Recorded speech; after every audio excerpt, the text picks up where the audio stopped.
सभी साथियों को मेरा नमस्कार। भास्कर क्लासेस में एक बार फिर से आप सभी का स्वागत है। आज मैं लेकर आया हूँ आपके लिए 13 की भाजकता का नियम। इससे पहले वाली क्लासों में हमने 12 तक की भाजकता के नियम पढ़ लिए हैं। आज हम सीखेंगे 13 की भाजकता का नियम। तो यहाँ हम पढ़ेंगे 13 की भाजकता का नियम, जिसके मैंने यहाँ 4 उदाहरण ले लिए हैं, जिसको हम समझेंगे कि इनमें से कौन कौन सी संख्याएँ हैं जो 13 से विभाजित होने वाली है। नियम क्या है, पहले हम उस नियम की चर्चा कर लेते हैं। तो नियम ये है कि संख्या के अंतिम अंक यानी जो इकाई का अंक होता है उसको 4 से गुणा करके शेष संख्या में जोड़कर 13 की भाजकता का पता लगाना है हमें। इस नियम के अनुसार क्या करना है कि जो अंतिम अंक है अर्थात इकाई का अंक है उसको 4 से गुणा करना है और शेष बचे हुए अंकों में जोड़ते जाना है।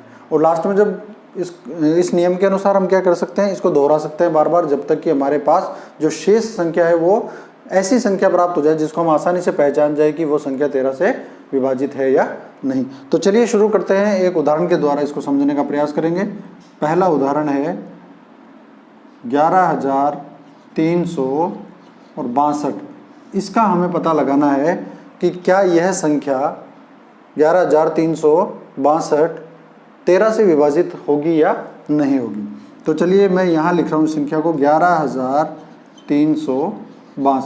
नियम अनुसार हम पढ़ रहे हैं कि अंतिम अंक को यानी इकाई के अंक को 4 से गुणा करना है। तो सबसे पहले हम इस इकाई के अंक को इससे अलग कर लेते हैं। इस तरह से हमने इकाई का अंक अलग किया, इसको हमें गुणा करना है 4 से। तो देखिए 4 से गुणा करेंगे तो कितने आएंगे, 8, यानी 4 दूनी 8। ये जो 8 है इसको आपको शेष अंक यानी 1136 यानी 1136 जो शेष अंक बच रहा है उसमें इसको जोड़ देना है। तो हम इसको प्लस कर देंगे इसमें। देखिए 8 और 6 14, 14 का 4 हासिल की बच गई 1, 3 और 1 4 और ये 1 और ये 1। ये अब हमारी नई संख्या आ गई 1144। इसी नियम को वापस हम दोहराएंगे जब तक हमारे पास ऐसा सरलतम जो रूप नहीं आ जाए जिसमें 13 का भाग जाता हो। तो हम इसमें से इसको 4 को अलग करेंगे और इसको 4 से गुणा करेंगे। यानी अंतिम अंक इकाई का अंक 4 है तो इसको 4 से गुणा करेंगे, 4 चौके 16। ये 16 हम इसमें प्लस कर देंगे। देखिए जोड़ दीजिए 6 और 4 10 की 0 हासिल की बच गई 1, 1 2 और 1 हासिल की 3 और ये 1। देखिए 130 आया। वैसे हमें पता चल गया कि 13 का पहाड़ा जब 10 तक बोलते हैं यानी 13 दाएं 130 होते हैं। फिर भी आप इसको चेक करो तो देखो अंतिम अंक यानी इकाई का अंक 0 है, इसको 4 से गुणा करेंगे तो 0 आएगा। 0 इसमें हम ऐड करेंगे, प्लस करेंगे तो 13। लास्ट में हमारा जो सरलतम अंक आया वो आया 13। अब आप यहाँ देख रहे हो कि ये जो 13 है वो 13 से विभाजित है। तो साथियों यहाँ पे या तो 13 आएगा या 13 से विभाजित होने वाली कोई संख्या आएगी, जैसे 26, 39 इस तरह से। तो यहाँ ये जो संख्या हमारी शेष संख्या आई ये 13 से विभाजित हो रही है। इसका मतलब जो हमारी संख्या थी 11,362 ये 13 से विभाजित होगी। तो ये है हमारी 13 का भाजकता का नियम।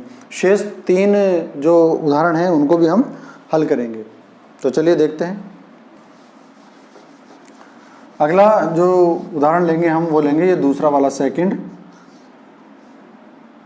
49,658। इसको हमें जांचना है कि क्या यह 13 से विभाजित होगा या नहीं। तो इस संख्या को मैं यहाँ लिखता हूँ 49,658। नियमानुसार इसके इकाई के अंक को हम इससे अलग करेंगे अर्थात 8। इसको हम 4 से गुणा करेंगे, 8 चौके 32। ये वाला अंक इसमें जोड़ देंगे हम, प्लस कर दीजिए। देखो 5 और 2 7, 6 और 3 9, ये 9 का 9 और ये 4। फिर से इकाई के अंक को अलग कीजिए और 4 से गुणा कीजिए, 7 चौके 28। ये जो 28 है इसको इसमें ऐड कर दीजिए, जोड़ दीजिए। देखो 9 और 8 17 हासिल की 1 बच गई, 9 और 1 10 और 2 12 का 2, फिर हासिल की 1 बच गई 4 और 1 5। फिर यहाँ से इसको अलग कीजिए, फिर 4 से गुणा कीजिए, इकाई के अंक 7 को अलग किया, शेष अंक 52 बचा। 4 से गुणा करेंगे तो 7 चौके 28। ये 28 आपको 52 में जोड़ देना है। देखिए 8 और 2 10, 10 की 0 हासिल की 1, 5 और 2 7 और 1 8। यहाँ देखिए 80 आ गया।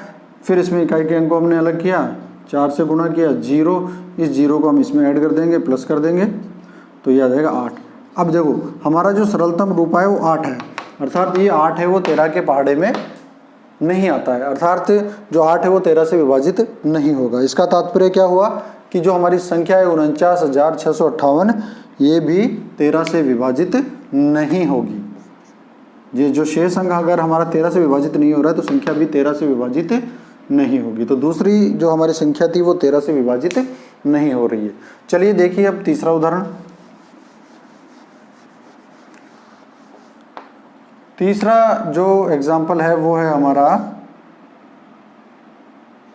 42,302। तो यहाँ 42,302 में हम इकाई के अंक को इससे अलग करते हैं। शेष अंक हमारा 4,230 बच गया और इकाई के अंकों में 4 से गुणा करना है, 2 चौके 8, 8 को इसमें जोड़ देना है।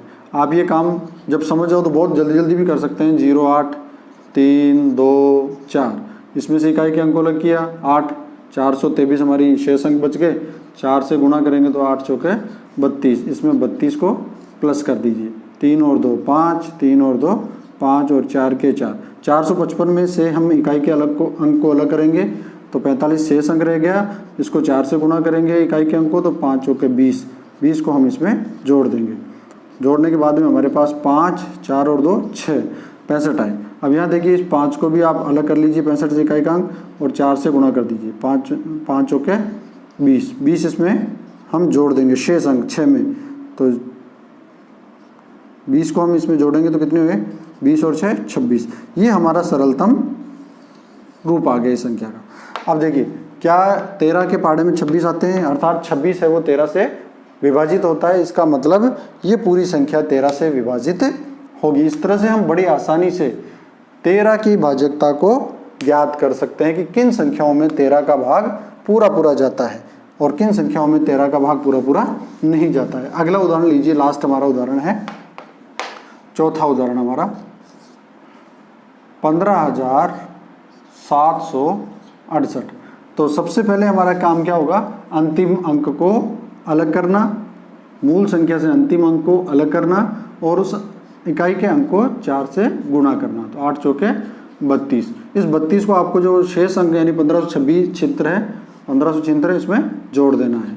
ये 32 इसमें जोड़ेंगे तो 6 और 2 8, 7 और 3 10, 10 की 0 हासिल किए, 5 और 1 6 और 1, यहाँ 1608 आ गए। इसमें से इकाई के अंक को अलग करेंगे, 8 को 4 से गुणा करेंगे 32, इस 32 को शेष अंक यानी 160 में जोड़ देंगे।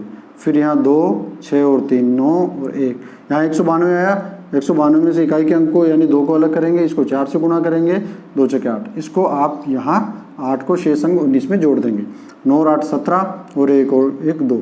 अब यहाँ आप चेक, ये हमारा सरलतम रूप आ गया। आप जांच कीजिए कि क्या 13 का भाग 27 में जाता है। तो 13 का भाग 27 में पूरा पूरा नहीं जाता है। तो यहाँ ये हमें पता चल गया कि इस संख्या में जो है 13 का भाग नहीं जाएगा। अर्थात यहाँ हमने 4 उदाहरण लिए, चारों को मैंने बहुत आराम से समझाया है। आप अभ्यास कीजिए अपनी तरफ से भी। तो ये पहली संख्या 13 से विभाजित होगी, दूसरी नहीं होगी, तीसरी हो रही है और चौथी नहीं हो रही नियम के अनुसार। तो ये थी हमारी 13 की भाजकता। अब हम देखेंगे 14 की भाजकता का नियम। तो चलिए देखते हैं, कुछ उदाहरण मैंने यहाँ लिख दिए हैं। उन्हीं उदाहरणों की सहायता से हम समझेंगे कि 14 का भाग है वो किन किन संख्याओं में जाता है या इसके लिए क्या नियम है। तो देखिए अगर हम 14 का अगर हम विभाजन करें तो 7 गुणा 2 या 2 गुणा 7। तो यहाँ आप देख सकते हो कि यदि किसी संख्या में 7 का भाग पूरा पूरा जाता हो, वह 2 का भाग पूरा पूरा जाता हो, तो उस संख्या में 14 का भाग पूरा पूरा जाएगा। तो नियम क्या है, आप अपनी नियम मैंने लिख दिया है, आप नियम है वो अपनी कॉपी में उतार लेना कि यदि दी गई संख्या 2 या 7 से विभाजित होती है, तो दोनों से, 2 से भी और 7 से विभाजित होती है, तो वह संख्या 14 से भी पूरी तरह से विभाजित होगी। चलिए मैं आपको इसको उदाहरण द्वारा समझाने का प्रयास करता हूँ। तो ये पहला उदाहरण है हमारा 11,956। आपको जांच करनी है कि क्या इस संख्या में 11,956 में 14 का भाग पूरा पूरा जाएगा या नहीं। तो इसके लिए मैंने बताया आपको कि आपको 7, 2 व 7 की भाजकता की जांच करनी पड़ेगी। तो मैंने इन दोनों पर 2 और 7 की भाजकता पर भी पहले वीडियो बना दिए हैं। अगर आपने नहीं देखा हो तो ऊपर जो आई बटन आ रहा है उस पर क्लिक करके आप उस वीडियो को देख सकते हैं। या डिस्क्रिप्शन बॉक्स में दिए हुए लिंक पर क्लिक करके भी आप इस वीडियो को देख सकते हैं। तो चलिए मैं बता दूं आपको यहाँ पे एक बार फिर से कि 2 की भाजकता का नियम क्या है। हम पढ़ चुके हैं कि जिस संख्या में इकाई का अंक 0, 2, 4, 6 या 8 में से कोई अंक हो, उन सभी संख्याओं में 2 का भाग पूरा पूरा जाता है। यानी ये क्या होना चाहिए, इकाई में होना चाहिए, इकाई का अंक। और 7 की भाजकता में हमने पढ़ लिया था कि जो संख्या का इकाई का अंक है इसको 5 से गुणा करना है और शेष अंकों में से इसको जोड़ते जाना है, और जब तक हमारे पास सरलतम अंक नहीं आ जाता है जिससे हमें ये पता चले कि उसमें 7 का भाग जाएगा या नहीं जाएगा, तब तक इस क्रिया को हम दोहराते रहेंगे। ये मैंने आपको बहुत से उदाहरण देकर पिछले वीडियो में बता दिया है, तो आप उस वीडियो को जरूर देखें। तो अब यहाँ देखिए 11,956 को हमें जांच करना है। तो सबसे पहले हम देखेंगे इकाई का अंक। इकाई में 6 है, तो जिस संख्या में इकाई का अंक 0, 2, 4, 6, 8 होता है, यानी 6 इसमें है, अर्थात 6 आ गया तो इसमें 2 का भाग पूरा पूरा जाएगा।